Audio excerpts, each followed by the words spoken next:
Buka semula pusat kuarantin wajib atau negara mungkin berdepan sekali lagi COVID-19. Itu saranan pakar epidemiologi Profesor Datuk Dr. Awang Bulgibah Awang Mahmud yang melihat langkah itu lebih berkesan berbanding pelaksanaan proses kuarantin wajib di rumah. Malah proses itu disifatkan boleh diragui khususnya dalam aspek pematuhan SOP yang ditetapkan.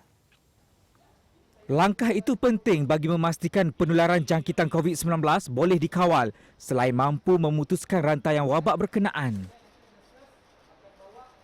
Mereka yang kembali dari luar negara ni perlu dikuarantin secara wajib di pusat kuarantin. Saya sarankan ini. Sebab saya rasa apabila dahulu kita mendapati bahawa ada kes yang terlepas, mereka hanya menjalani saringan di lapangan terbang kemudian dibenarkan balik. Tak ada ujian pun. Tak ada ujian calitan dan PCR, tak ada. Lepas itu, saya telah berulang kali menyarankan bahawa mereka perlu dikuarantin. Dan mereka dikuarantinkan di hotel dan di pusat-pusat kuarantin yang tertentulah. Seperti di Arcap, Serena dan sebagainya. Dan ini perlu saya rasa diperkenalkan semula. Masalahnya apa, Zul? Walaupun 1% daripada kes ini positif, tapi sekiranya terdapat seorang super spreader di kalangan 1% ni, ini akan menyebabkan kes yang lagi banyak. Seorang super spreader sudah cukup untuk menyebabkan penularan jangkitan melompat semula dan naik secara mendadak. Itu yang saya risaukan. Dan kalau kita lihat, walaupun di tempat-tempat di mana mereka dikuarantin di hotel, misalnya di Melbourne, yang kluster yang terbaru, yang gelombang kedua ni di Melbourne, mereka dikuarantin di hotel tetapi mereka tidak mengikuti SOP dengan betul. Jadi selepas itu mereka kembali ke rumah masing-masing dan sebagainya, yang orang yang menjaga mereka itu, yang itu satu firma keselamatan yang menjaga hotel tersebut, kembali dan merebakkan jangkitan ini kepada keluarga mereka, dan ini yang menyebabkan kes banyak di Melbourne. Jadi kalau kita nak jalankan kuarantin secara yang betul.